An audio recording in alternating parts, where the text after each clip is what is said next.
Hi everyone, welcome to Lower Blood Pressure Naturally. Today we're going to be discussing fiber-rich foods, which is kind of a culmination of fruits and vegetables, but also adding in lots of nuts and seeds and beans to the diet to help with reducing blood pressure and lowering heart disease risk.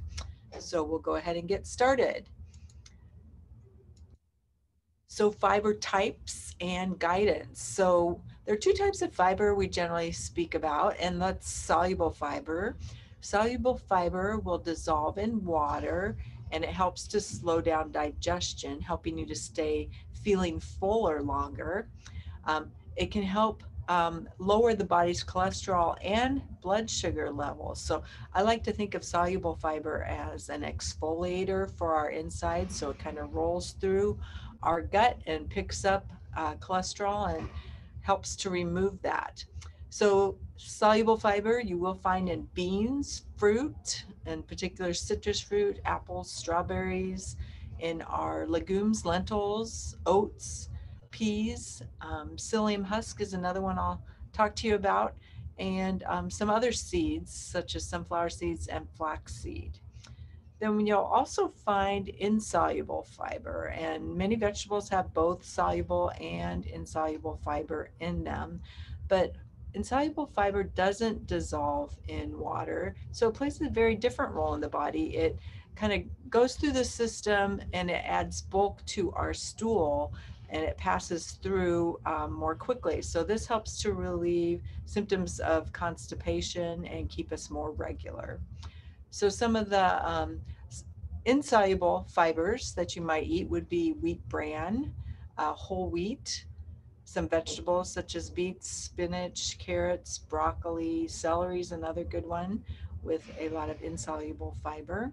So guidance, women 21 to 25 grams per day, depending on your age, and men 30 to 38 grams per day. In general, they will say that if you reach too high of a fiber level a day, so 70 grams and above, you can start to see more stomach upset and other symptoms kind of on the other side. So you do want to try to keep to a reasonable range of fiber in the diet. So foods high in fiber, and I'll just mention a few of the top ones on each of these lists here. But when we speak of fruits, raspberries are very high in fiber. 1 cup is 8 grams of fiber. That's a good portion of what you would need for the day. A pear is high in fiber as well, 5.5 grams. And apple with the skin will be 4.5 grams. And they don't differentiate here when you're looking at these fiber um, charts between insoluble and soluble, and that's fine because you're going to get a variety of insoluble and soluble fiber if you do try to reach your goal of fruits and vegetables and nuts, seeds, and legumes for the day. So vegetables, green peas are very high, 9 grams of fiber in a cup. Broccoli, 5 grams in a cup, and turnip greens, also high there, 5 grams in a cup. Um, Moving on to the grains, spaghetti, whole wheat, cooked, 1 cup is 6 grams of fiber. Uh, Barley cooked, 6.0 grams. And bran flakes is up at 5.5 and 3/4 of a cup.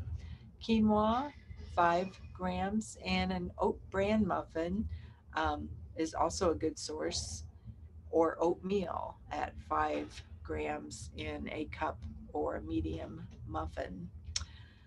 And some of the, by far, the richest sources of fiber in the diet are those seeds and legumes.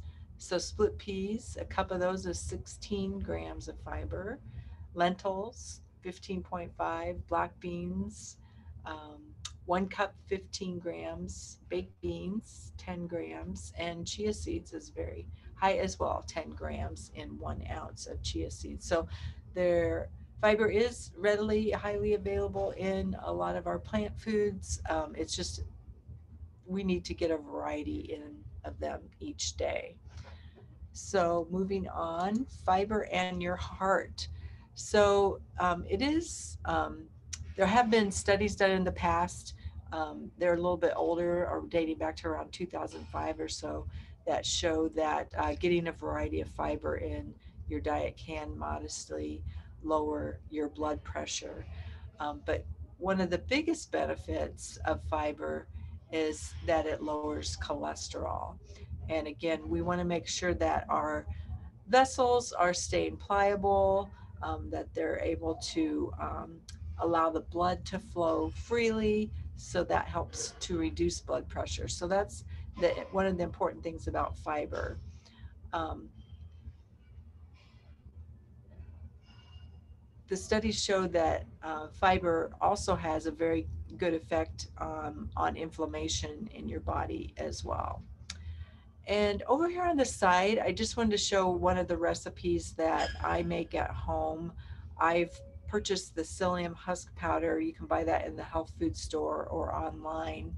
And it's generic name, or the, I guess that is the generic name, but the name that you would see in the store would be Metamucil. But with Metamucil, they're going to add probably artificial sweeteners and artificial colors. So if you want just the psyllium husk powder, you can buy that and then use that in several different recipes. I know many of the keto recipes that are popular these days call for psyllium husk powder. But it helps to keep you regular, it lowers your cholesterol, and it also helps with that blood sugar control. So this is just a pancake that I make, and I'll use a half a cup of liquid egg whites. I'll stir in a couple teaspoons of the psyllium husk powder and a half a teaspoon of ground cinnamon. Stir that up and then pour that in a small skillet about 8 inches wide and make um, generally 2 to 3 thin pancakes with that batter. And it's not going to taste quite like a regular pancake, but it makes a good wrap. Or you could put some, you know, jelly or syrup on it and just eat it as a pancake. Maybe put some fresh blueberries on it as well. So that's all I have for you today on fiber, and I will talk with you again soon. Thanks.